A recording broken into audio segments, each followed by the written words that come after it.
7, here we come. The Oilers with a big 5-1 win in Game 6 to stay alive over the Vancouver Canucks. Indeed, it will be a crazy Monday night in the Lower Mainland. Hello, everybody. Welcome to the Oil Stream Postgame Show, live on location at Hudson's Bourbon Street at West Edmonton Mall. GCL Diesel, the presenting sponsor of the Oil Stream pre- and post-game shows. Of course, GCL Diesel specializes in giving your diesel engine's heart a second wind. And we test and remanufacture fuel injectors, pumps, and turbos for a wide range of applications, breathing new life into vital components. Top Gazzola, YouTube, Trev with you. Matty Kassian joining us shortly to break it all down as the Oilers win one in convincing fashion. Yes, punch, counterpunch, punch, counterpunch. And we saw the counterpunch from the Oilers after their loss in Game 5. Will they break the chain and get a second consecutive victory to take this series and punch their ticket to the Western Conference Final? We shall see. We shall see on Monday. The Vancouver Canucks certainly hope that the trend of one win, one loss, one win, one loss continues for them, because that's how it's gone, and they would be due up for a win in Game 7. Edmonton will certainly do everything in its power to make sure that that does not come to fruition. Text us 780-218-9999 if you're watching on YouTube. Get into the nasty chat. Be nice in the nasty chat. I'm curious to know how many Vancouver Canucks fans get in there after a tough loss in Game 6 for Vancouver. I'm sure that there's going to be a few. There always tends to be. Be nice. Let us know. I think Owanik and Dusty probably keeping tabs on that, as is YouTube Trev. All right. We begin, as always, with the game stats and scoring summary from the game. Edmonton, the 5-1 victory. And this is how the game went and the story was written. Dylan Holloway, he picked up his third of the postseason from Leon Draisaitl and Evan Bouchard at 8:18, 1-zip Edmonton. But not long after that, it would be Nils Höglander getting his first of the playoffs. Elias Pettersson and Philip Hronek the assists. Some really soft coverage by the Oilers on the wall. Soft play by Ryan McLeod on Pettersson. And then I think it was Nurse and Desharnais getting crossed up in front of the net and allowing Höglander not one, but two shots to bang it in past Stu Skinner. That one at 10:03, 1-1 after one in the middle frame. Zach Hyman, this was not a particularly strong goal. If you were Artur's Shilovs, Hyman's 10th of the postseason. He gets in the slot and fires a low one. It hits Shilov's stick and then dribbles over him and into the back of the net. They all count, doesn't matter, and you get one from the slot. That's a good thing for the Oilers, and particularly Hyman, second of the series for the Oilers.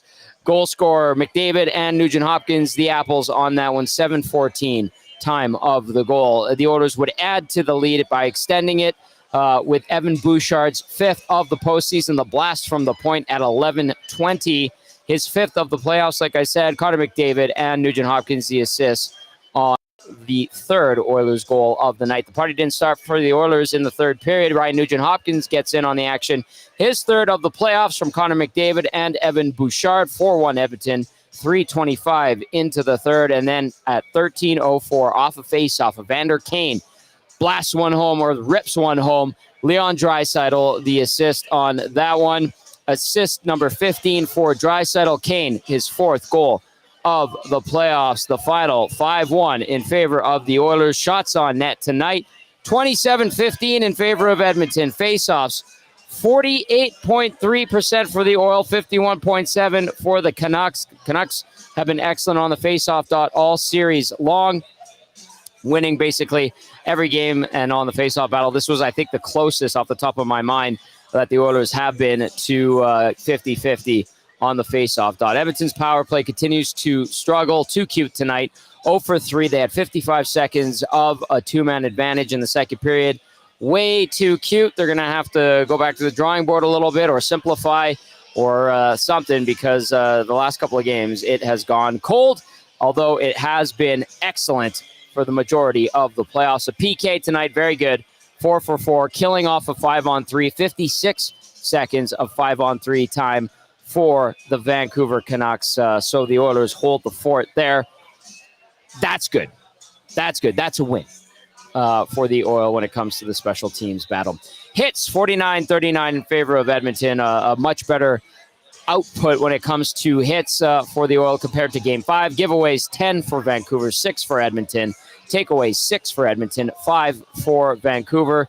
The number that matters most is on the scoreboard, and that one reads 5 for the Oilers, 1 for the Canucks. This series knotted up at 3 as it returns to Vancouver for Game 7 on Monday night. All right, it is the Oil Stream postgame show live on location, Hudson's Bourbon Street at West Edmonton Mall. Tom Gazzola with you. Matty Kassian is ready to go. YouTube, Trev holding things down back at EST Global HQ.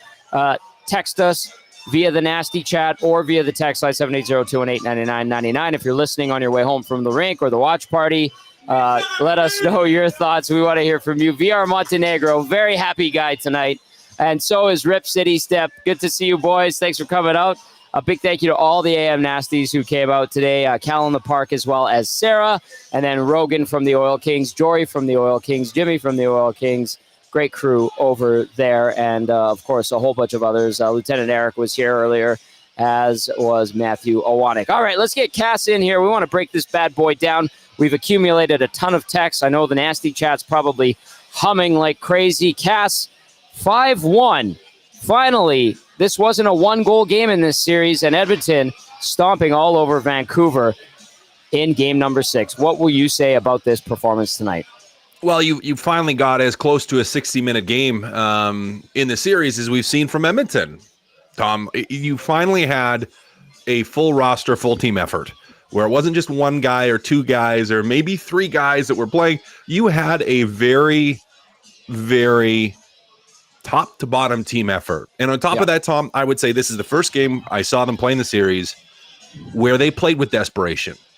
Like they played with desperation. Like this looked like a playoff hockey game. This looked like a playoff team the Edmonton Oilers did tonight, as opposed to what else we've seen in the series, which is it's just been kind of meh at times. Yeah. They played a really good game tonight, Tom. Very, very good game tonight. Skinner was solid. I wasn't worried about him. Didn't have to be. He didn't get overly tested. The team did a really good job playing in front of him, which is what he needed. McDavid and Draisaitl were great. Not great on the power play, but aside from that, they were solid. Draisaitl was a beast. McDavid was flying out there again. Dylan Holloway. Let's give a big a couple of those finger snaps for Dylan Holloway. Like those? You like those? I like those guys. Yeah. Solid night from him. Like, and really, we could go through most of the players. Like, everybody was kind of involved in this one. Tommy, it was a good top to bottom effort. Really good vibe in the building. The team giving a lot of Oiler fans plenty to cheer about, and a big Saturday night in Edmonton. The Oil win it 5-1. All right, Cass. The decision to go to Stu Skinner, like the Oilers were pretty good in front of him tonight. Obviously, he did make a few pretty good saves. There were a couple of opportunities that the Canucks had that I think a bar was rattled, but you saw Skinner kind of got a stick on it. It didn't seem like he was fazed by the moment. Did you see something in his body language that would indicate to you that Stu Skinner might be back? I'm not saying he is for sure, but might be back and could be dialed in for Game 7. Yeah, I mean, I wasn't worried about him before. I know I've taken all kinds of heat for that, and people calling me all kinds of names in the Nasty Chat and in text, that some of them weren't very nice, and people had to go to jail. But Twitter, timeout. Yeah, you can timeout or straight up jail where they're never getting out. You're getting locked up. You're never getting out. Yeah, I mean, he good body language tonight. Looked confident in his pushes. Didn't really sag at all, and not that the team gave him a lot of reason to do it. Like he didn't face a lot. Now, what he did do is when he did have shots, and there were some chances against, like he looked good, was in good position, again, moved well, didn't sag, body language looked good. So I don't think he ever really left Tommy. Again, I don't think he was fantastic the first number of games in this series, but right. I don't think he was absolutely as horrible as a lot of people made him out to be. So, did he have to get better than he was? Yep. He was better tonight, Tom. Now, probably going to have to be better for one more, because most likely Stuart Skinner is going to be in for Game 7. beating the Vancouver Canucks by this margin, Cass, breaking this the trend of 1-goal games, which Vancouver had played 9 straight. Does that do anything to either team mentally, do you think? Well, maybe. If anything, it helps Edmonton more from a confidence standpoint, but I'd be wary of it because I don't want them to be overconfident heading into Game 7. We've seen this team do that before. And I think for Vancouver, they're just going to flush it. They're going to say, well, we weren't very good. We didn't do what we needed to do. We weren't physical enough. We didn't control the play enough. Our power play didn't help us out. We had a 5-on-3. Not that Edmonton's did either, but ours didn't. Yeah. So we can be lots better. Like they're going to try to completely reset and play aggressive and play hard in Game 7. Edmonton needs to do the same. So I don't know if anything's going to carry over from it. Now, from a confidence standpoint, I think what may have happened is just, again, to get a top to bottom lineup and almost like a reminder of, we can do this. We can play like this. This is what it feels like on the bench. This is what it feels like on the ice. This is what our atmosphere in the locker room in between periods feels like when we know we're going and we're pushing and we're playing. I think a little bit of a reminder of that is healthy and beneficial. But Tommy, I don't think that it's when Game 7 starts, it doesn't matter how many goals you won the last game by or lost the last game by. Like it's a fresh slate, and it's a best of 1 series here. It's win or go home. I don't think that carries over. All right, I'm with you on the momentum not really being a factor at all in this series, obviously, and Game 7s, as we know here in Edmonton, absolutely crazy. The last one we saw was against the LA Kings. Edmonton shut the door on them pretty good 2 springs ago. 780-218-9999. Text us. The Oilers 5-1 winners over the Vancouver Canucks tonight. We're going to 7 Monday night in Vancouver, and it's going to be a crazy one, I'm sure. It's going to be nervous, tense in Vancouver as much as it is here in Edmonton. If you have any questions in regard to the X's and O's or what you saw tonight from an Oilers standpoint or a Canucks standpoint, for Cass, fire those our way. Cass, you want to get into some text, or do you want me to fire another question your way in regard to maybe the power play and what you need to see from it? Because it went over again. Yeah, we can do the power play, and then we'll jump into some text. Let's do that one really quickly. Yeah, let's do that. Because if we're looking at things, again, I thought, especially 5-5, the Oilers did a fantastic job tonight. You got contributions from most of the lines. Holloway, again, I really liked his game tonight. And scoring early helps, being able to be a part of it and jumping right in. It looks like Kane and Draisaitl finally have clicked as well. I meant to mention that. They're in sync right now, where they struggled at times during the season when they were together. They played them for quite some time, but right now they look really good. Power play, still just two perimeter. There's there's 5-on-3 is a little different because you're not just wanting to shoot the puck, like you're trying to run a set and get some motion. And I thought they had an okay look from Draisaitl on the one-timer. Now, Shilov got across quite well on that one, but that was a decent look. But the power play just hasn't been as threatening. I think their entries were good today. They seemed to get control, get set up. It wasn't like they were under too much pressure. Still just a little too perimeter. I wish Connor would shoot more. Maybe I'll sum it up with that. There's a few times when he's walking off that wall when he does pass, and he's a great passer. One of the best in the world at passing, best player in the world all around. Sometimes needs to shoot from there because it just forces goalies, forces teams to open up a little bit. So that's, if there's anything I'm going to be critical of, that's probably it. All right, 780-218-9999. Renee and Savage are here. I love it. Good to see people coming out. All right, they are pumped up. They're excited, as is all of Oil Country after that 5-1 Edmonton victory. Okay, let's get into the text line, 780-218-9999, and, of course, the nasty chat. Lots of text coming in. No surprise there. Let's go to the freshest one from Matt. Matt says, hey, boys, I find it hard to evaluate Skinner tonight because so few shots, so few quality shots, but I don't think he was as bad from what we saw. Also, Tommy, remember to tell everyone to smash that thumbs up. Matt, absolutely. Is it a tricky one to evaluate Skinner? on this one, because of the lack of shots, it ends up being 21-15 in favor of the Oilers tonight, Cass. Well, he Or only let one 27, in. pardon me. Yeah, he only let one in. I don't think it's that tricky to evaluate at all. Now, if you are one of the people that has been very extremely critical of him and very, very concerned about him, then you may be like, oh, well, he didn't get tested a lot tonight. I'm still not really feeling certain. And that's where that's coming from. Oh, okay. But I think you can look at it and you can still evaluate and say, yeah, he made all the saves he needed to make today. Yeah. He did. He played a solid game, made some good saves. Had the one blocker save was who was that on? I can't remember who that was on, but a couple solid blocker saves. Yeah. And he was just steady tonight, Tommy. He did everything he needed to do. So let's evaluate it on that basis. He played a good game. Stuart, it's okay. Even if you are a massive Stuart Skinner critic, which there are a lot of you out there, sure, you can say he played a good game. It's okay. Just like on occasion, I have to say he didn't play a good game. And I try to do that when he doesn't. He played a good game today. You can say it. It's okay to feel that, and it's okay to feel a little bit more hope going into Game 7. All right, this is an interesting text that came in, and it says, Cass, what does the plane ride home feel like for Vancouver? They look at film, pump up videos, get yelled at by talk. Give us a sense of that from your experiences. Yeah, well, it's, you're going to be quiet for a few minutes. But guys are just going to get right back into the routine. We talked about on the pregame show, the pregame routine, and it's going to be the same. Postgame routine is going to be the same. You're going to get your food.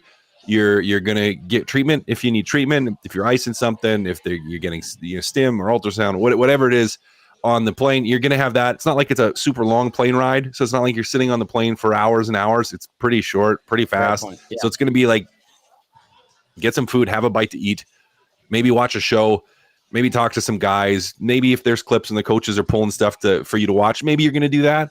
But the reality is probably not, because it's a short plane ride. You're probably just going to have some food, going to move on, talk about the next game. Like, you're not going to sit and wallow in this. If you're the Vancouver Canucks, you're just going to be like, yeah, we didn't play very well. And when we see the Vancouver Canucks media posting their clips from the dressing room, that's what we're going to hear.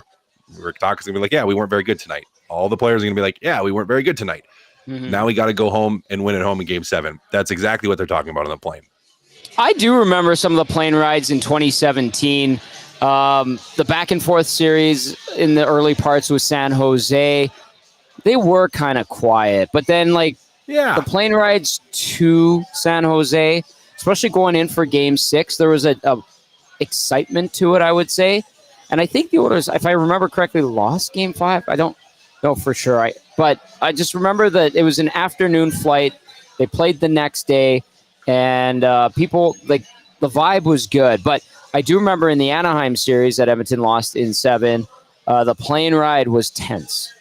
Yeah. Because I think the feeling had shifted that, this thing is slipping, especially after Edmonton was up 2-0. So you have it on a way better experience level than I do being a player, but I just remember being on the charter with the team during the playoffs in 17, and everybody kind of knows, and nobody kind of does anything to mess with the rhythm and the vibe, right? Like everybody just kind of stays in their lane type of thing. Yeah, well, feel the rhythm, feel the vibe. Like you don't mess with that. And yes, I mean, and maybe I should, and I will say that, and you make a good point there, Tommy, is yes, you can feel tension in instances. You can feel tension. I mean, it's just, just like if you have a spouse or you're in a relationship or something, and you've been fighting, there can be tension. And not to say that Vancouver, the Canucks are fighting, but you can feel that emotional tension there. And it can be there. Again, I don't think it's as bad because it's a short plane ride. It's quick.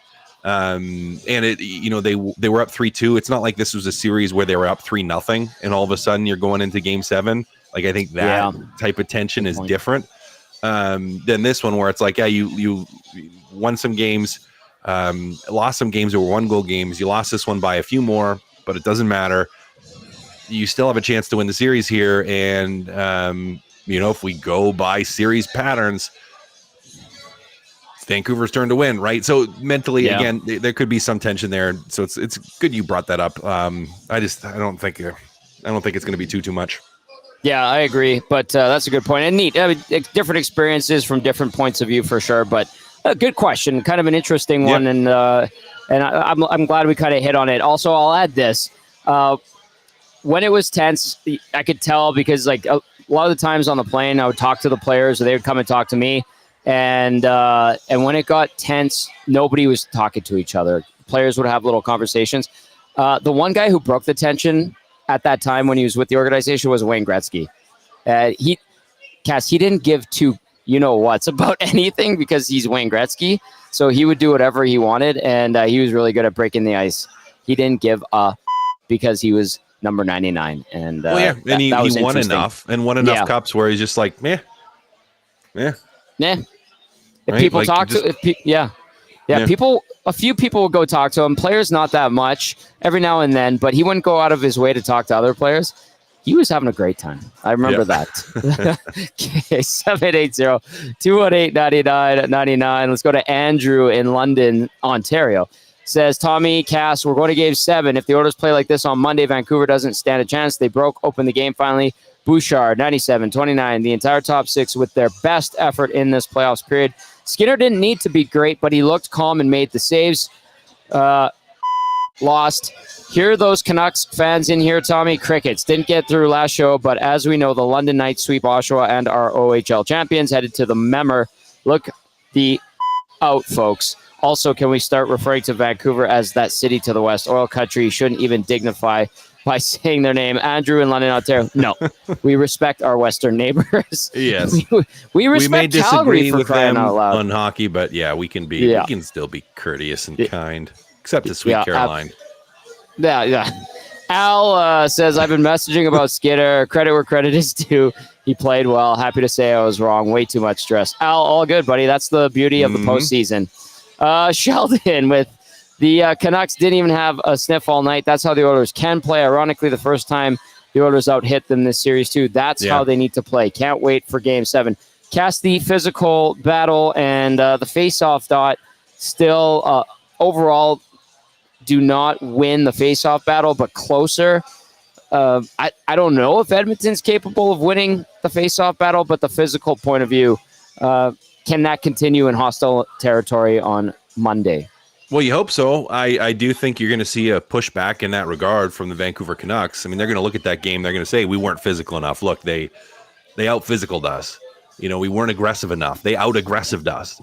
Like that's what Vancouver is going to be saying. So you could see a little bit more of a balance to that again. If Edmonton plays like that, it can still be a tight game. Like Edmonton played well, Vancouver probably didn't play as well. And if Vancouver raises their game, it's two good teams. And if two good teams, you could play really well as the Oilers. And if Vancouver plays really well, I don't want to say it's a straight up toss up, but it's going to be tight. It's going to be tight. Yeah. I would love to see Edmonton carry that extra little bit of physicality into the game. And I think, Tom, what that communicates to me isn't just that they were trying to run Vancouver through the wall, but what it communicates to me is they were there. When Vancouver had the puck, they were there because for hits to register, you're hitting the person when they have the puck. And the Edmonton Oilers were, from a forecheck standpoint, from a pressure standpoint, they were there. Like they were applying pressure. They were finishing their hits when players on the Canucks had the puck, which is usually a sign that they're playing well. When their forecheck is running well and you can see them forcing turnovers and being aggressive, that's usually a sign that Edmonton is doing the things they need to do. Tonight it was, and I think that's why they ended up with more hits. Nicely said, Cass. Let's go to Matthew Not Kachuk in the nasty chat. Said, Skinner played good tonight. Not sure I trust him if the shots are even between both teams, but good job tonight. It got the job done. I think a few Vancouver fans have found their way into the nasty chat. Keep tabs on that. Let's go back to the inbox. If you have a question for Cass, you know the number, 780-218-9999. Let's go to Phil from a balcony in Banff. Phil says, while the Oilers are full value for the victory, the Canucks look like a team looking forward to Game 7. Let's go to Mike in Thunder Bay. And he says, Stuart Mother Skinner, what an impressive performance from the whole team. Complete 180. See you, Cal. See you, Sarah.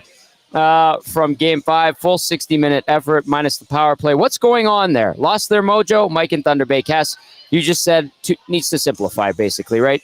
Yep. Oh yeah.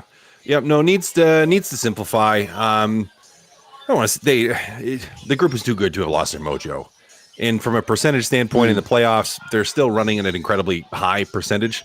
There were a couple good things. It wasn't like they had a ton of power plays tonight. It wasn't like there was a million of them.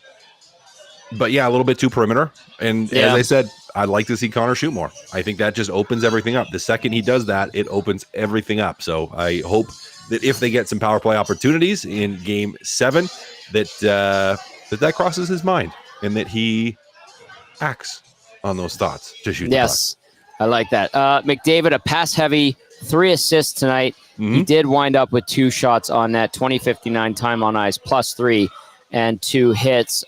I will give the Canucks credit for good sticks and lanes, Cass. A lot of pass attempts, although they're cute pass attempts, did get disrupted. And then it seemed like the Canucks were selling out to get bodies on shots, and I'll give them credit for that. I noticed a lot of ricochets and deflections off of sticks and off of their shin pads and pants and all that. So they were sacrificing the body and smart with their sticks. But like you said, I'm all there with you. Too cute for sure. All right, let's get to a few more. I'm going to check in here. Trev, do we have any audio interviews to get to at all by any chance? Nothing yet. Okay. No. All right, let's keep tabs on that. Eden says, evening, boys. Great win. The biggest difference for me comes down to 3 words, usable third line. Cass, we did see a bit of a change to the lineup for the Oil. It was Corey Perry coming out, Sam Carrick going in, Derek Ryan being elevated to a line with Ryan McLeod and Warren Fogle. I believe that line started the game. The distribution of minutes, the distribution of matchups and lineup-wise, Cass, what did you make of the way Chris Knobloch employed his forward unit? Yeah, well, I mean, who knows if Perry is sick or if it's something else, but I kind of liked him being out of the lineup and Sam Carrick coming in. You want to talk about hits. I think Sam Carrick had 6, right? Which you brought some of that physicality, and we didn't see as much of that from Corey Perry as we would have liked. Tell me, what did you think? I'll throw a question to you. What do you think of them starting that line? Surprised. I'll begin with that. I questioned it at first. My first thought after being like, okay, interesting, is that a challenge from Chris Knobloch and the coaching staff to Ryan McLeod and Warren Fogle to rise to the occasion, being entrusted with the starting faceoff in the biggest game of the year? That is what crosses my mind. And I noticed Warren Fogle skating well tonight. I noticed him throwing the body a little bit. He had a good hit on Hronik in the first period. Derek Ryan, you know what you're going to get from him. He's very consistent. He uses whatever he can from his body and his age, And then Ryan McLeod. McLeod was not good on the goal against. Too easy. You know what? I watched it again, Tommy, because that's what I thought at first too. Okay, tell me what you thought. That was Ryan McLeod. I don't think that was his fault. Tell me. Break that one down, because I was like, Pettersson got around him so easy, and then the breakdown in front was a huge problem as well, obviously. Cass. Yeah, well, the breakdown in front was where the problem was, but I didn't, my very first reaction, because I think I don't know if I just texted Joaquin and Dustin. I think you texted Joaquin. Yeah, okay. So I didn't get it.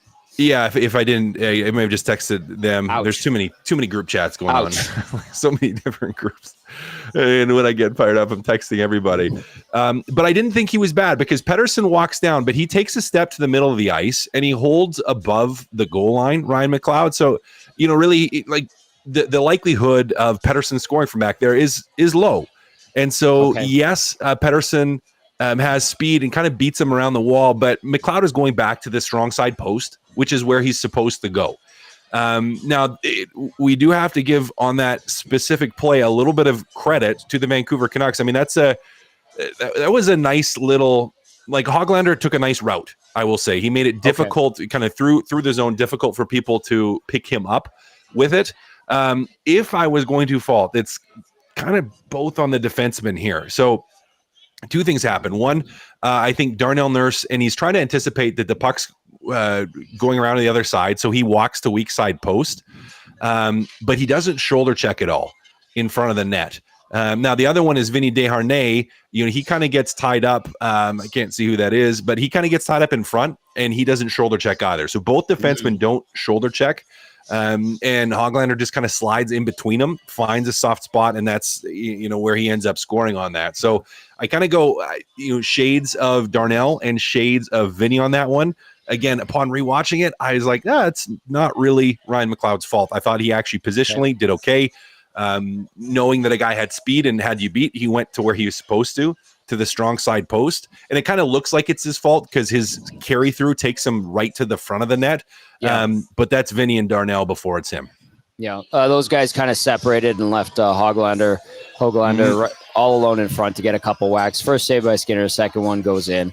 Hoglander, his first of the playoffs. Back to your question that you threw at me. I guess Cass, like a challenge, but a way for the coach. I don't think empower is the right word, but maybe entrust, test that line, test McLeod, be like, hey man, I'm starting you because I need you to be better. Go and give me something. Yeah, and I feel like that's something that they would say to them. It's more of an I believe in you, right? Like, or hey, you know how important this is. This is a do or die game, and I'm starting you. Mm-hmm. This is a do or die game, and I'm starting you. So you're giving me 0.5 on that one. Yeah. Well, I mean, I just think you're not looking at it from a like, hey, I need more of you, so I'm going to start. It's like, well, yeah, we need you. We need you. And I believe in you and I trust you. So you're starting. This is by far and away the biggest game of the year, most important game of the year, and you're going to start. We need a lot out of you. And they came out. I liked the move. I liked it. All right, if you're wondering, hey, how did that line do stats-wise tonight? Fogle, McLeod, and Derek Ryan. Well, Fogle, no points, 1 shot, 1 hit, 13-21 time on ice. McLeod finishes with a -1, no points, 1 shot, 3 hits. And then Derek Ryan ends up with 2 penalty minutes and 3 hits, 10:47 time on ice. And they were on for that goal, but you heard Cass breaking it down. The D, a little bit soft, missing their checks on Nils Hoglander as the Canucks equalized it, but that was as close as Vancouver would get. Edmonton winning it 5-1. All right, a few more texts, and then we'll see if we can get to some audio and video from the Oilers locker room following their big win in Game 6, forcing a Game 7 on Monday night in Vancouver. That one a 7 p.m. start our time. All right. That's a little victory. I like it. I like it a lot. Cass, do you think that goes along with the players really care or not? Well, they don't care. No. They don't care. We do as media hockey. And fans, right? Yeah, it's more for us. Yeah. Nice for us. I'd love that. Yeah, me too. I love it. It's a great start time. I love that start time. It's perfect. Fantastic. Mm-hmm. Great. Yeah. Great. Center stage, Monday night, May long weekend, Oilers and Canucks. Okay, let's see. Lots of texts have come in. This has been great. Good vibes all around. Hey, Reno. Greetings from the beautiful Ville de Montreal or Montreal. Oil look good and need to play with the same fire in Game 7. Excellent game, and we have all the poker boys cheering for the Oilers in Habsville. That's Reno, a.k.a. my dad, who is competing in the World Poker Tour event in Montreal this weekend. He qualified, so I am rooting for him big time. Hopefully he has A, a great experience, a lot of fun, and a nice trip, and B, win some money. Cass. Yeah, Tommy, you're just trying to get him to pay for your school. Yeah, exactly. I graduated, 15, 16 years ago, but Daddy, pay for my school. Daddy. I'm an old man now. I need another pony. I like that. Daddy, pay for my school. JB texting it says, Skinner looked nervous in the first, settled down, made a couple of quality saves. This was satisfying to win 5-1. I am reminded of Game 6 versus the Canes in 2006. Tocchet is going to have so much material to get his team refocused, and the Canucks are a proud bunch who play the way Tocchet would in today's game. Wouldn't be an Oilers win without some sort of drama. Quote, feeling kind of cute, might play a full 60, take some undisciplined penalties. Unquote from JB. Let's go to Displaced You. Connor says, They were overdue for a 5-goal game. Clutch performance throughout the lineup. Not shaving the beard yet, boys. Excellent displaced you, Connor. Shamani says, hey, Tom, how much of a difference would McLeod be in Game 7 if he played with some quote-unquote nasty? Send him a $50 GC. Supply courage. Shamani from Katy, Texas. And Tommy, who started the prime rib toss tonight? Is that a thing? Yeah, we saw some bird of beef on the ice. I like it. And we saw it in 2006. Yeah. Cass, yeah, I'm okay with that. It made me smile. It's not It made like... me smile too. I love it. I love it. I don't think it's as cool as like a catfish or an octopus. Yeah. But it's still kind of cool. It's all right. Yeah. Yeah, it's all right. Bird of beef, baby. Bird of. Did you see, really quickly, I know this is an aside, and I'm glad you brought up the catfish. Did you see the girl that chugged the beer out of the catfish's mouth in Nashville? Well, I didn't see it, but that doesn't shock me in the slightest. You know, the thing you'll do for your team in the postseason. Have you ever been screeched in? Do you know what that is? That's a Newfie thing, right? Yeah. Yeah, so it's kind of like screech. But that's having. Oh, is that with the fish? Yeah, that's with the. Oh, yeah, no, I have not. Thankfully, right. So I'm just like it happens. Yeah, it happens. It's not, and in the South. I mean, South Americans, South Americans from the southern states. They're kind of like our Newfies in a lot of ways, and we love them. And that just doesn't surprise me. Well, you married a Southern I married one. Yeah, I married someone from the Southern U.S. Yeah. She's great. She is fantastic. Yeah. You did good. I did. I'll kick my coverage, as they say in football. Yeah. Yeah. Yeah. But you are good, too. We like you a lot. I understand. She did good, too. She did real good, too. You got a great family cast, but, they have some traditions down south that you look at up here, you're like, whoa. Yeah. That looks like fun. And that looks a little bit crazy. I'm sure there must be some stuff that she's learned about Albertans and Canadians. She's like, you guys are nuts. There must be. Well, mostly about hockey. Okay, well, yeah. that's most of it. She's just like, yeah, y'all are crazy. And I'm like, look at your football. And she's like, yeah, I guess. Touche. Yeah. Point, counterpoint. Buzz in Nebraska, before we go to Dylan Holloway, says, play Juicy Wiggle and McNuge. Also, my daughter wants scoring recap from the Oil. Who scored, Tommy? I can definitely provide that really quickly because we're going to hear from one of the goal scorers for the Oilers tonight. It was Dylan Holloway getting things started, his third of the playoffs from Draisaitl and Bouchard at 8:18. Niels Höglander would equalize it with his first of the playoffs from Elias Pettersson and Philip Hronik. At 10:03, the Oilers take over after that in the second period. Zach Hyman's 10th from McDavid and Nugent Hopkins at 7:14, 2-1 Edmonton. 3-1 Edmonton when Evan Bouchard with the Bouch bomb. Fifth of the playoffs from Connor McDavid and Nugent Hopkins at 11:20. 3-1 Oil going into 3. And in the final frame, it was Ryan Nugent Hopkins scoring his third of the playoffs from McDavid and Bouchard to make it 4-1 at 3:25. And then finally, Evander Kane, his fourth, from Draisaitl off the faceoff to make it 5-1 at 13:04. Stuart Skinner stopping 14 of 15 shots. The Oilers with 27 on Arturs Shilovs. All right, let's go into the Oilers locker room. Trev, let's hear from Dylan Holloway. Big goal for your team early on.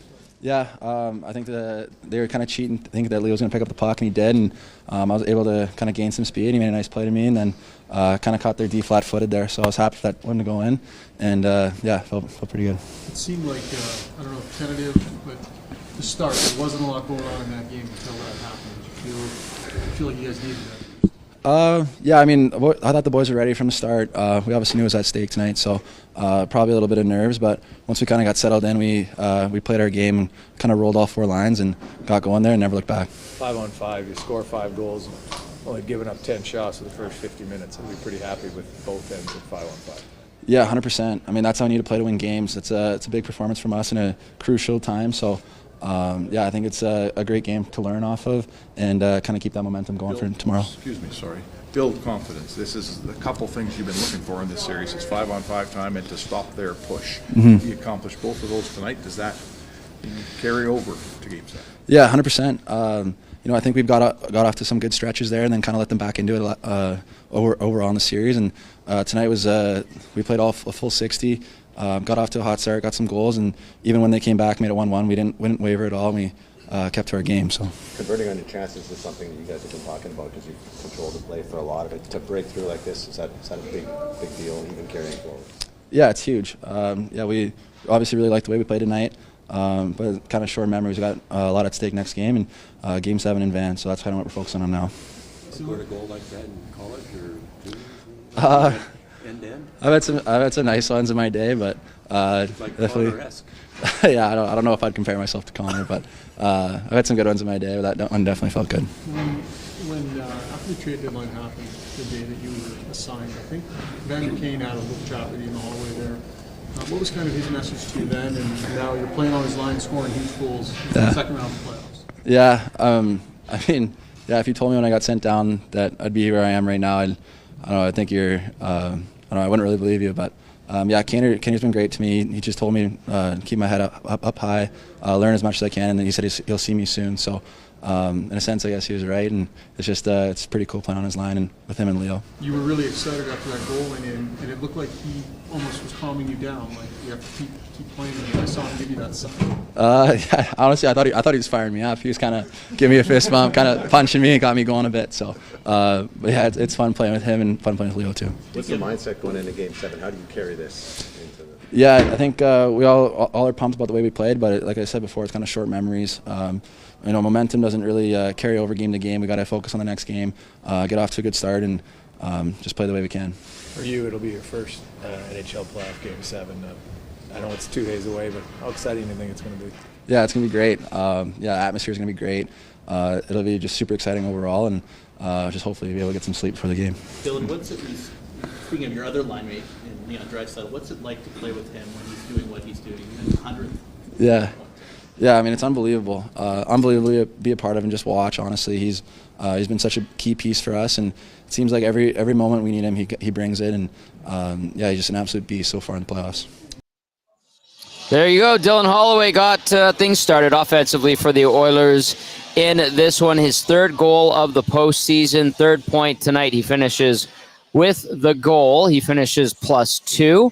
Dylan Holloway with 3 shots, 2 hits, 12-16 time on ice. Cass, I think we've liked his game quite a bit as a whole since he made his return from Bakersfield.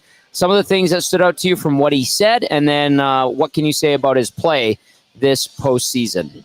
Yeah, well, Tommy, you and I both multiple times didn't think he was going to be starting in this series. Didn't think he was going to be, or at the start of playoffs. Yep. We were wrong, and I think fortunately wrong. He's been pretty good. He's been pretty good. Okay with that. Today was probably his best game of the playoffs. He had some likes today, and I think a little bit of an opportunity with the guys he's with right now. Just enables him to come out of his shell a little bit more. But yeah, I mean, what did I pull from the interview? I think the reality for him and for everybody, knowing that it's going to be a different game next game. Yeah. So it was great. Yep. You can smile about that goal, smile about the win, feel good about it. You got the Game 7, but mission's not accomplished yet. I like it, Cass, and great segue into the final question for you on this night, where you put in a tremendous amount of great work, as always, on the pre- and post-game show. What will be the key for Edmonton in Game 7? How do you attack this? They are not practicing tomorrow. They're flying out a bit later in the afternoon, and will have a hotel avail when they land in Vancouver. Cass, how are you looking at this one over the next day and a half here? Rest up, focus up, get some good food. Get to work, Tom. It's like the same thing. It's the win, baby, win mentality. It's like, yeah, it's all got to be on the line. It's win or go home. It's win or we're done. It's win and move on to the next thing, to play a very good, very, very good Dallas team, or we're done and we're disappointed and we're talking about the shoulda, woulda, coulda. So yeah, I mean, it's rest up, focus up, reset, get treatment if you need treatment, get your body as ready as you can, get your mind as ready as you can. Do whatever you have to do that, and then just show up on Monday ready to go. Cass, enjoy your Sunday, rest, eat some good food, enjoy some family time, do what you got to do, and I will see you on the GCL Diesel pregame show Monday night. All right, Paul? Beautiful, buddy. Sounds good. We'll see you then. Great work as always, my friend. That is our game analyst, Matt Kassian, breaking down the Oilers' 5-1 victory in Game 6 over the Vancouver Canucks to force Game number 7. You can text us 780-218-9999. Get into the nasty chat. From the comments I've seen when I peeked at the nasty chat, crickets was something I saw someone point out from the Vancouver faithful, which is interesting. I'm sure they're going to be loud. I'm sure they're going to be obnoxious on Monday. I feel like Edmonton fans will do the same on their platforms covering the Canucks. That is the beauty of these Pacific Division rivalries, especially the Canadian ones. And I expect nothing else. I really don't. Let's get YouTube Trev on here. Trev, are you doing all right? Are you okay? Are you breathing a sigh of relief? How did you enjoy that game, my friend? Wow. Tommy, the Oilers, they won tonight, and I was not expecting it. I really wasn't. Yeah, I mean, this was a great game from them. The floodgates were open for the first time we can say since the first round. So it was good to see.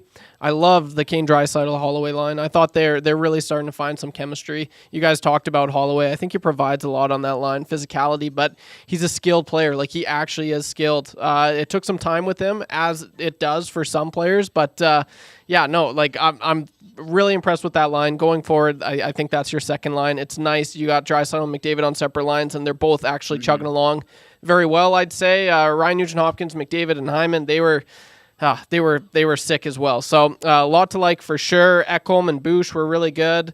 Man, I'm just I'm really happy with the outcome from tonight's game. Game 7, the Oilers have been there. They've been in these do-or-die situations.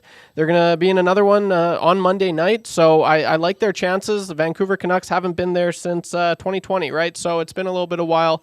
It's been a while. The Oilers have more experience in that scenario. I like their chances a lot. You talked about Leon Draisaitl, and his dominance is just continuing.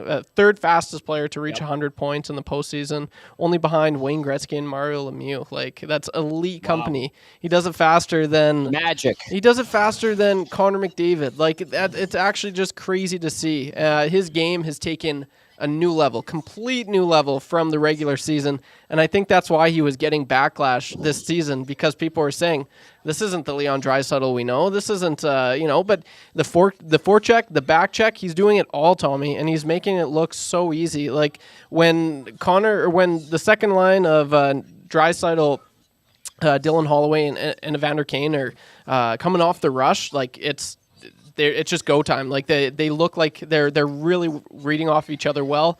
I'm loving what I'm seeing with that line. So that's a huge takeaway going forward. But just not a lot to nitpick at tonight. Power play, whatever, that's okay. Honestly, okay. I think, and it was interesting. I wanted to hear Cass's thoughts on this, but I think a little bit it was sloppy. They were just a little sluggish, but I feel like this is a Pacific Division rivalry, right? I feel like the Canucks are starting to maybe find some tendencies in this power play.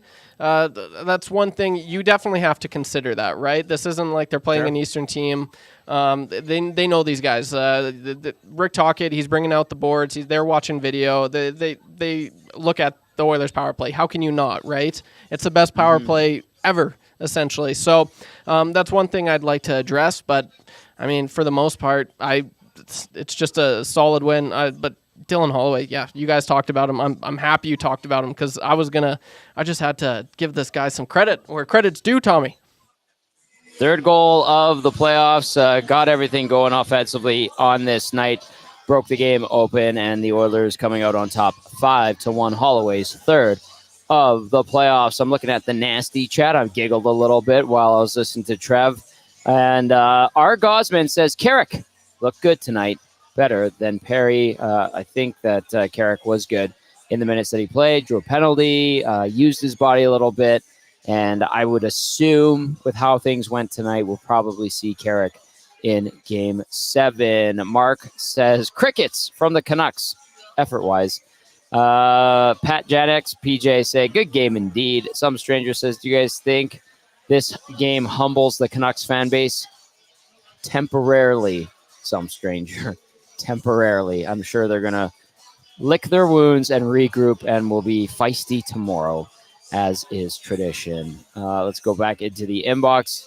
Trev, you're going to keep us up to date on if we have any more interviews coming. I saw, I think it was Hyman and McDavid at the podium. They had them on the TVs here at Hudson's Bourbon Street. For sure. I forgot to what tell you. What do you got coming up? I forgot to tell you. We do have Darnell Nurse and Vincent Desharnais ready when you are.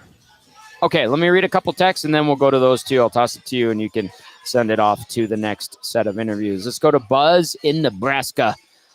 Oh, Buzz wanted Juicy Wiggle. We can't play Juicy. We don't have the license. This one from Library Pat says, finally, a comprehensive win. Nice to have it mostly salted away so that the lines could be rolled in the late stages. Carrick played hardly at all in the first period, but was out a lot towards the end. A good call by 2K to put him in, like the lines tonight. Library Pat. Let's go to this one. Crawfish Festivals. That's from Conroe, Texas, who says, very happy Oilers had their legs tonight. Carrick needs to stay much better than Perry. Bottom six needs to continue the energy. Kent in Red Deer says, all I have to say is Beavis and Butthead rocking out. Well done. I like that. Good gift. And Dirty Curdy with, you knew it was going to be a game when CC and McLeod were throwing checks. Holloway coming out party, and just an incredible effort wearing their balls on their crest. Well done, boys. Well done. Now let's go and watch the Nuck fans burn their city down. That's from Dirty Curdy. All right, Trev, send us off to our next set of interviews here. Yeah, I haven't heard from this guy in a long time. Let's start things off with Darnell Nurse, number 25. Let's go to him first. Bench when Holloway scored a goal, and the way he scored that goal. Yeah, I mean, that was an electric goal. I think obviously the way that the building lit up, it feeds into the bench and our game, and he's made some huge plays over the course of the playoffs so far. Darnell, did you feel this game was in you, it was coming, because you guys have played so well for such long stretches? It was really Yeah, I mean, I thought we got to our game early and kind of just stuck with it. We coming out of the first, I think we just wanted to get back to playing fast and getting some ozone time. So it was a good game from that perspective, and we applied the pressure, and let's get now on the next one. Darnell, 5-on-5 really controlled the game, but also the penalty coach. You can kind of talk about both groups for your team tonight, now important both were. Yeah, I think obviously 5-on-5. The team that we're playing in Vancouver, they have a really good even strength game, and come out anyway. So for us to be able to get to our 5-on-5 game and play strong throughout the night was huge. And then obviously the PK, it's whenever you're called upon at this time of the year, you want to go out there and make an impact. And I thought Nuge, Desi, and Eki there on that 5-on-3, that was a huge 5-on-3 kill for us. So, throughout the night, just whenever it was called upon, we were able to show up. This is a huge response after losing game 5. What does it say about this group to respond this way with their season on the line? Yeah, I mean, we're a resilient group. A lot of guys, we've been in this situation before, and you got to ride the highs and lows of the playoffs and just try to stay as even keel as possible. And it was good for us, but all we did was give ourselves a chance to play one more game, and we got to bring the same mindset to Vancouver on Monday. All right, there's Darnell Nurse following his team's 5-1 victory. Stat line for Nurse tonight. Much more controlled, composed game. No points. Even 4 shots, 3 hits, 19-21 time on ice. Had that one shot that kind of squeaked by Seelovs and outside the post, but that one had the crowd excited. And we're texting Joaquin Gage, and he's sending expletives back to me. I love it. All right. Trev, where to next, pal? Yeah, let's hear from his defensive partner tonight. This is Vincent Desharnais. Headlock has become a little bit of a staple with you here. Just take us through the last final minutes there. Just trying to help my teammates. The Keener had a guy on top of him, and I think the referees were blocking his arms, and he was getting punched in the face. So we just try to help him out. So yeah, but it's playoffs. There's a lot of lots of emotions, and I thought we responded pretty well tonight. Really pivotal part of tonight's game was maybe killing that 5-on-3. Yeah. What were you kind of seeing out there? I think the big part of that 5-on-3 was Skinner. I think he was solid. every save he made on that 5-on-3, he made them look pretty easy. And I think starting with a huge face-off by Nuge was great for us.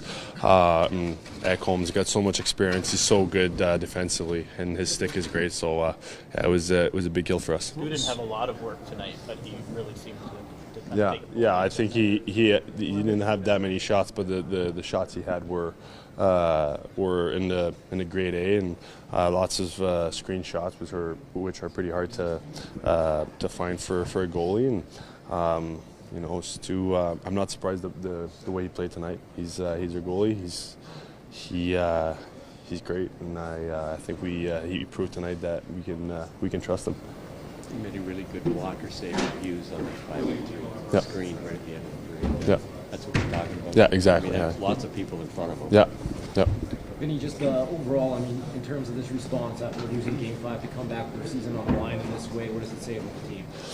I mean, this group has been through lots of adversity throughout the season, and we're even though we have a lot of skill, I think we're hard workers, and if we can match their compete level, I think Game 7 is going to be a good one for us. You did a good job, like their top couple of lines, and there weren't a lot of really quality ones tonight. What's the difference from the other night to tonight? Were you allowed that? I think we were a little bit more physical. I think we blocked some important shots at important times. And I think we played as a unit of 5. As I think Game 5, we were a little bit more disconnected. But I think we stayed calm. It was a tight game for the first 2 periods. We stayed calm. We stayed composed. They were buzzing a little bit in the 3rd period there. We stayed calm. We didn't panic. Stu made some big saves, and then we went on the offense. We scored another one, and then we just took it away. This team does seem to find another gear in situations like this. Is that a source of confidence for you guys? Yeah, for sure. When you have guys in this locker room that, like I said, they're so talented, but they're winners. They want to win. They're winners. They're here to win, and it showed tonight, and it's going to show again on Monday.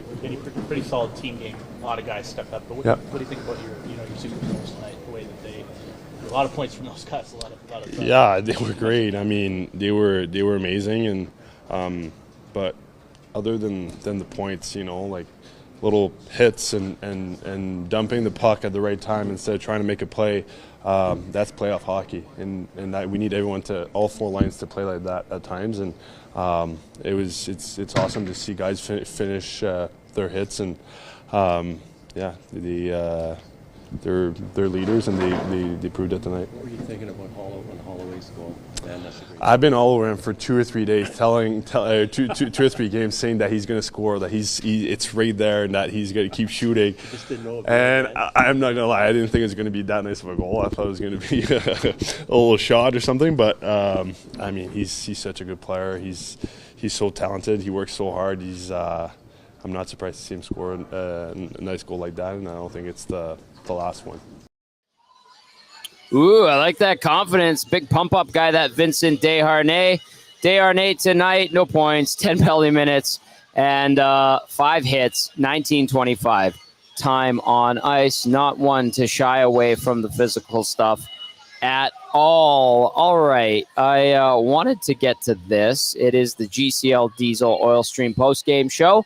GCL Diesel, Edmonton's diesel fuel system specialists and providers of critical engine components for over 50 years. Great to have them on board. Let's get to the next order of business, and that would be the Christopher Boyle big save of the game. And Christopher Boyle wants you to take care of your family and use him, of course. He's an experienced advisor with over 17 years in the business. Safeguard yourself and the fam with comprehensive coverage for tax-free benefits during hospitalization or fractured or broken bone.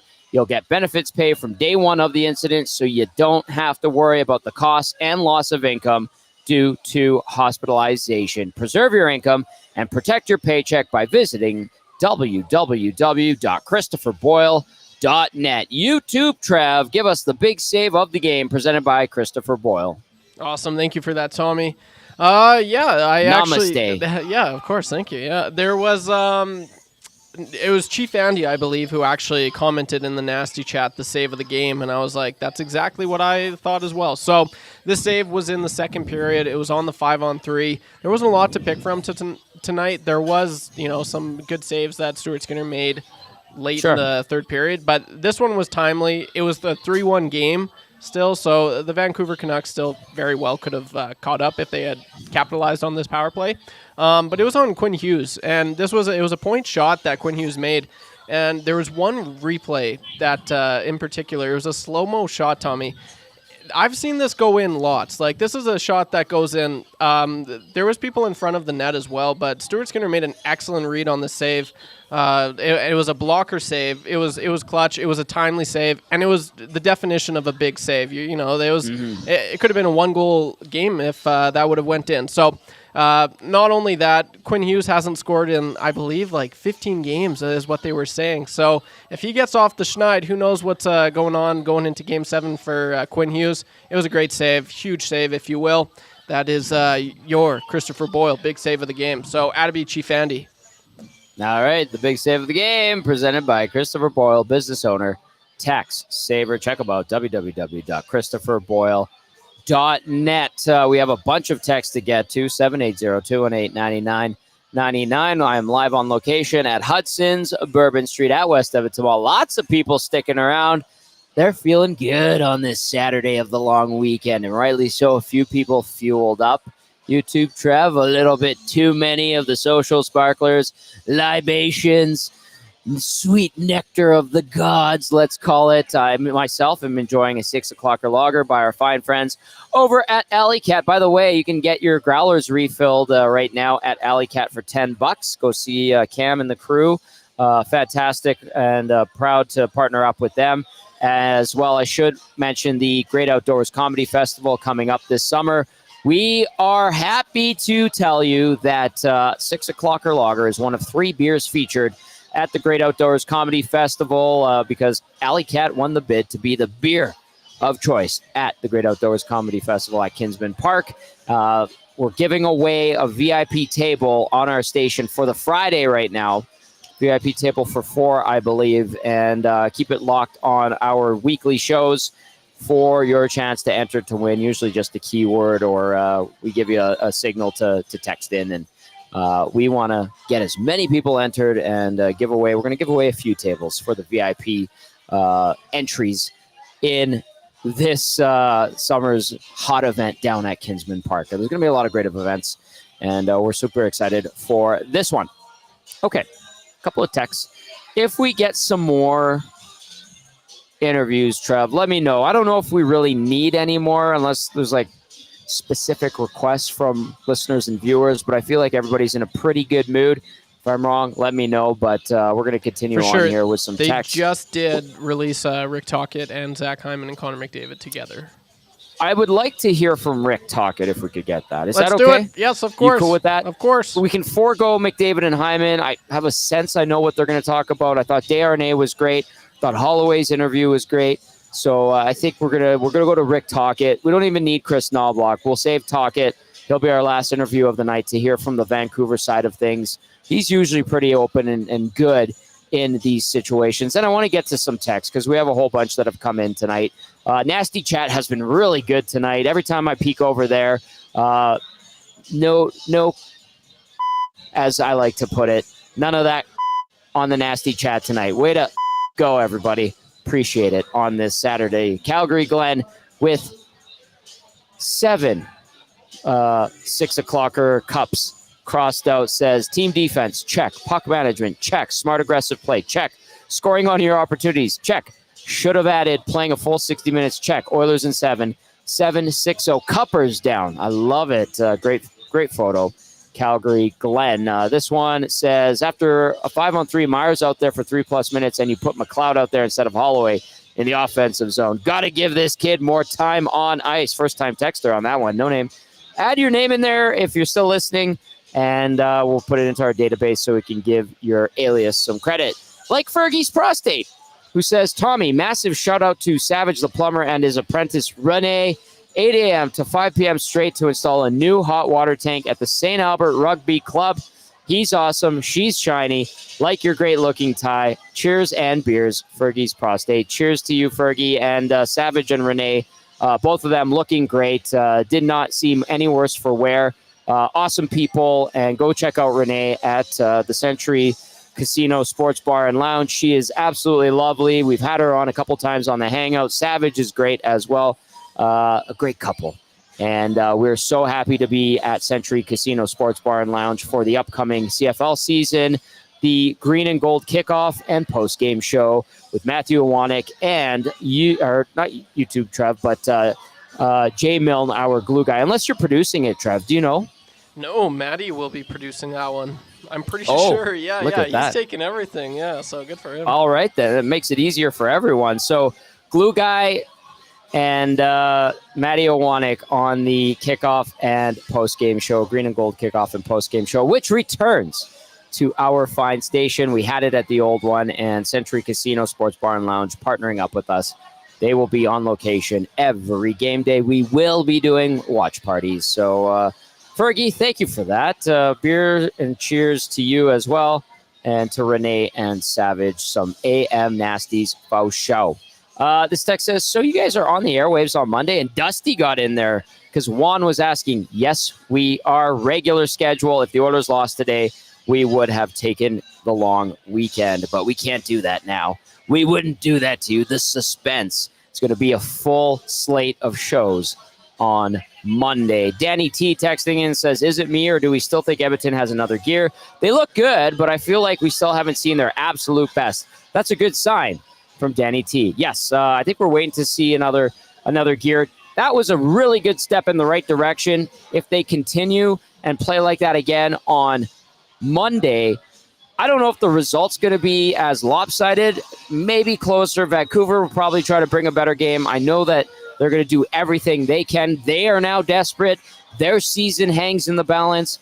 But if the Oilers play that way, full 60, everybody engaged, no passengers, we might be able to say they pushed it to another gear. So we will keep an eye on this in Game 7. Seventh best score chiming in says both teams took turns, no showing on the road. Game 7, I think both show up. Be a war. Oilers need to keep putting pucks on net. Power play won't go 4 games without a goal either, you wouldn't think. Seventh best scored, I agree. I think it's on an 0-for-8 cooler right now in the last couple games. Tommy the Wrench says, number 36, great game, great suit. Cass is the best. Much love from Justin. Justin, why do you have number 36 in here? I got to fix that for you, buddy. I got to fix that. All right, Trev, do we have that last Rick Tocchet interview all ready to go? Rick Tocchet is ready when you are, Tommy. Let's. Okay, one thing I want to do, I want to get Rogan Dean from the Edmonton Oil Kings. He's here, and the whole crew from the Oil Kings. Hello, Rogan. Say hi to everybody. Hi, everybody. There you go. One of the best in the business. How many years with the Oil Kings now? 17, going on 18 here. Yeah, this guy is absolutely tremendous. Thanks for coming out tonight. Hey, thanks for having me, Bobby. Mix in a water, okay? Always. I know. See you, brother. Absolute beauty, Rogan Dean from the Oil Kings, Jory from the Oil Kings, Jimmy. Oh, just a great crew. Thanks for coming out, guys. We bring them all out. All right. Sorry to interrupt. Trev, take it away. Send us off to our next interview. Yeah, time now to hear from Vancouver Canucks head coach. This is Rick Tocchet. How this series has gone, just where one game doesn't seem to have any relationship to the next one in terms of results, but also in terms of how they look and how they match up. Does that give you anything to draw from in sort of preparing for Game 7? Yeah, everything's. I told you guys, every game's different. You know, team could play really well, next game not so well. It just seems there's a different story. So that's the way you got to look at it. You know, they had some good flow at Edmonton, and they kind of, you know, we lost a little bit of our staples there when that happens. So we just got to get it back. It seems like a lot of the logic of your success against Connor actually sort of almost carried over into this game in terms of they looked like they were avoiding the Miller matchup. The power play was quiet, and he still kind of finds a way. Is there something you need to do better against him, or is it just one of those tip your cap games from him? No, I think we just got to play a better team game. You know, I think that's really what it comes down to. You know, to be honest with you. Rick, it seemed like in Game 5 you possessed the puck more. You know, we talked a bit about your breakout and how you improved between Game 4 and 5. Tonight it felt like you struggled to break the puck out a little bit. And, can you talk a bit about that puck management and how you maybe didn't move the puck as well as you wanted? Yeah, the first were okay. You're right, second and third. Once again, I felt when a guy got the puck, he kind of waited. And then we had the support guy waited. And in this, you play any playoff how you can't wait, and I thought we waited tonight. We didn't wait the other night, so hopefully we can bounce back from that. Not suggesting that Shelovs is the reason for the outcome, but it was 5 goals. That's his play, and is there a chance Demko plays Game 7? No, Demko's not going to play Game 7, but no, he was fine. He was fine. We have a lot of confidence in Artie. What do you think of the power play tonight? Obviously, a 5-on-3 opportunity late in the second period. If you guys score there, it kind of swings the game. Yeah, I mean, there's some looks there where we're missing. I think we're going to the same look a couple of times. I thought we just got to make sure there's some other looks that we got to go to. But that has to happen organically. I think we just missed a couple of reads. If we did, somebody would have had a really glorious chance. I think. It kind of zapped us a little bit, our energy. Quinn talked about how if you would have been presented with this opportunity in September, you would have taken it. How much does this group need to look at Game 7 as an opportunity, as an exciting moment? It's a huge opportunity for us, for everybody. Like I said, a lot of people would want this. I know it stings because we didn't have a good effort tonight, and they played really well, tipped their hat. They had a lot of energy, and they played desperate hockey. But saying that, you got to flush it down. And you got 48 hours to get yourself ready for a huge game that not many players are playing in this type of atmosphere. There's a lot of players, teams going to be watching that game, right? So, I mean, I think we play the game as players is to be on that stage. Somebody wants to play like you want to be a hero on. What do we play Monday? That's what I think. There you go. There is head coach of the Vancouver Canucks, Rick Tocchet, saying that he thought Arturs Shelovs was fine, and then ruling out Thatcher Demko for Game 7. They need to take advantage of their opportunity. Did not do so tonight. The Oilers looking to continue playing well, thorough, 60 minutes, whatever you want to call it. More of this if you're an Oiler fan when you look at Monday. Okay, we have a few more texts to get to. You can slide some in under the wire, 780-218-9999. Also, it's time to get to our next order of business with YouTube Trev. It is the Damon Bunting Remax Elite Player of the Game. Damon Bunting, consistent top-producing realtor in Greater Edmonton and among Western Canadian Remax realtors. He and his team would love to help you find that right home or make the move from your current home. Check him out on DamonBunting.com or visit his Instagram at Damon Bunting Real Estate. YouTube, Trev, all yours, buddy. Oh, thank you, Tommy. You're a beauty. Okay, there's a lot of people I can pick from tonight. We just talked about Leon Draisaitl and his excellence as it continues throughout the postseason. It's really fun to watch, being as we cover the Oilers, but even just as a hockey fan, it's just huge respect to him. McDavid with a bounce back 3-point night. Ryan Nugent-Hopkins in his own right, 3 points, but talk about a guy that probably didn't have his best game. It wasn't his best game last game, and but large part of the reason why the Oilers lost was because of the one silly mistake that he had behind the net, but that wasn't the case tonight, Tommy. He was the only Oiler that was a +4 tonight. He had 3 points, one huge goal, the Bouche bomb. We're giving it to Evan Bouchard. He had 3 points tonight, goal, 2 assists. It was funny in the intermission they talked about it. His first 2 shots of the game, he whiffed on it, and you see him whiff on it very rarely, but it's extremely rare when he whiffs on it twice in a row. So he was mad about that. He let it all go in that last one, which he scored on. Huge credit to him. He's now third in the postseason for scoring with 18 points, only 3 behind Connor McDavid, and that's a defenseman. Like that, are you kidding me? Like those are just insane stats. He was great on both ends tonight, but +4. He was a large part of the reason why the Oilers won tonight. Evan Bouchard is your player of the game, so good job, Evan. Nicely done, YouTube. Trev, the player of the game, as always, brought to you by Damon Bunting, Remax Elite. Looking to buy or sell your home? Get in touch with Damon. Visit him, www.damonbunting.com, or you can connect with him via Instagram. Slide into his DMs. It's a greasy move, but it works.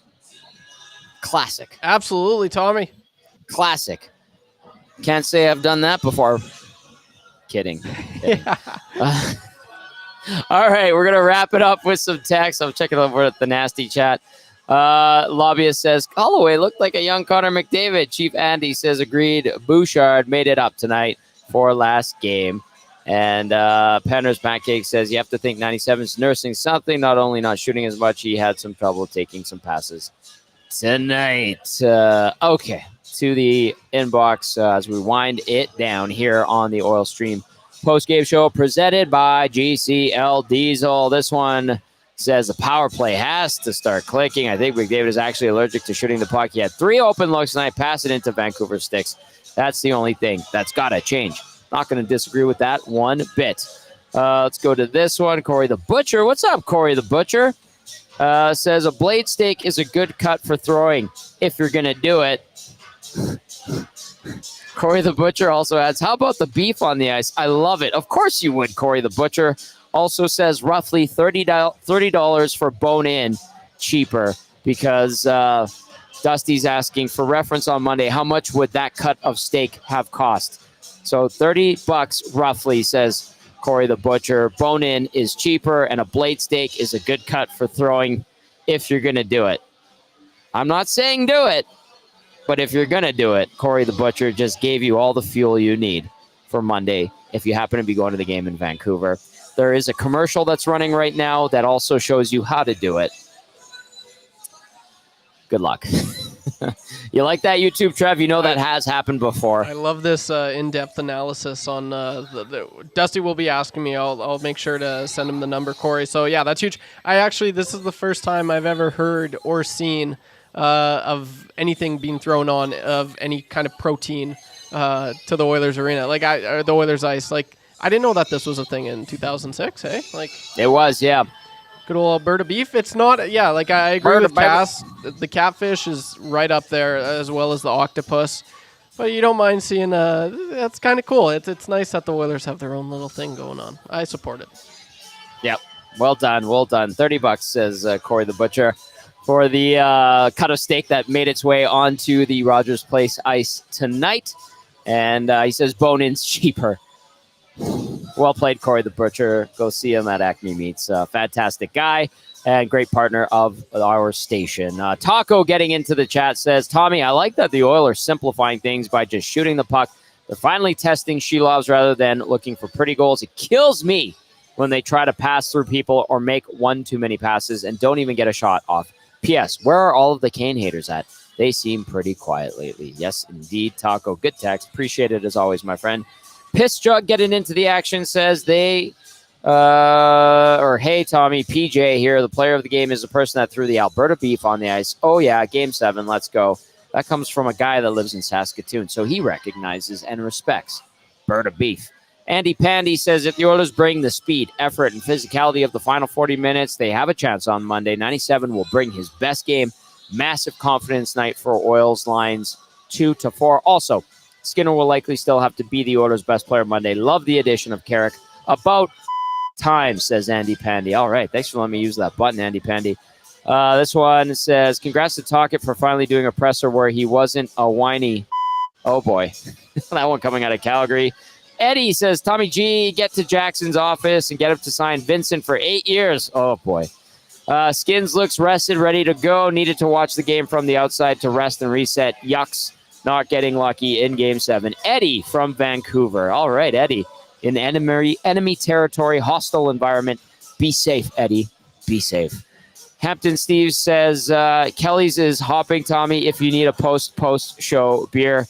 I am very excited to get a post-show beer, and I will be making my way into downtown. I might wind up at Kelly's. We shall see. I need to walk the dog. I am babysitting Penny this week as my dad is taking part in the World Poker Tour event in Montreal.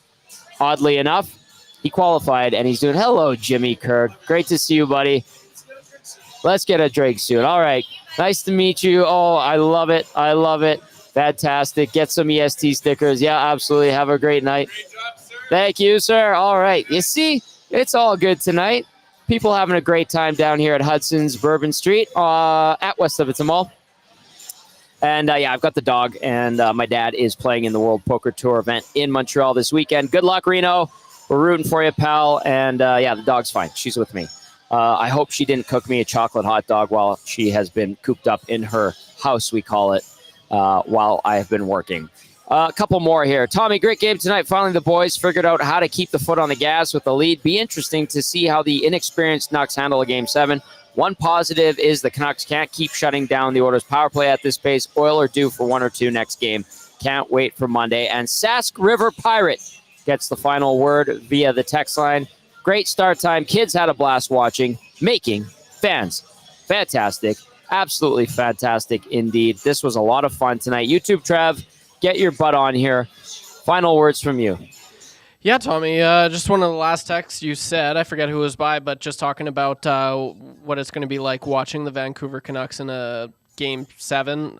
It's been quite a while since they've been in that position, right? So the Oilers, they've been in a do-or-die situation, as we saw tonight, and how they handled it flawlessly.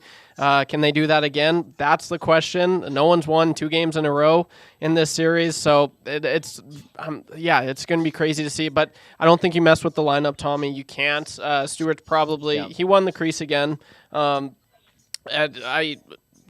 I'm excited for Monday. As much as the game or the day off, I was like, but you know what? I'm excited to cover the Oilers, and who knows? Like, it's just one last thing. Like, all the people calling it, the Oilers are going to lose this in Game 6. Like, the Canucks got this. Like, no one's there tonight. You can't ever call series, Tommy. You never know what's going to happen. You have no idea. So a little bit quieter tonight. I'm all for it. It's going to be a great game, albeit I don't think it's going to be like how it was tonight. I imagine it's going to be a 1-goal game.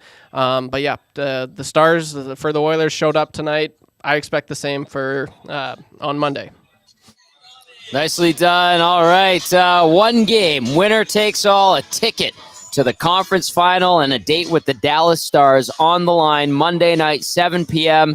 Mountain Time start out of Vancouver. We are on the air at 5:30 for the GCL Diesel pre-game show. Myself, YouTube Trev, and Matty Kassian. A full slate of shows on that holiday Monday because the team forced a 7th game. 5-1, the Oilers victorious over the Vancouver Canucks at a raucous Rogers Place. Oil Country, you brought it. You threw the beautiful slab of delicious Alberta beef on the ice, and we'll see what happens. Both teams going to go balls to the wall Monday night. Winner take all.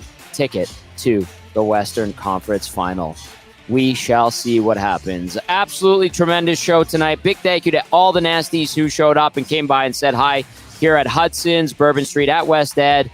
Fantastic stuff as always. YouTube Trev, great work. Matthew Kassian, great work. For the boys, I'm Tom Gazzola saying mix in a water. Have a phenomenal Saturday night, Oil Country. We will talk to you on Monday. Be good.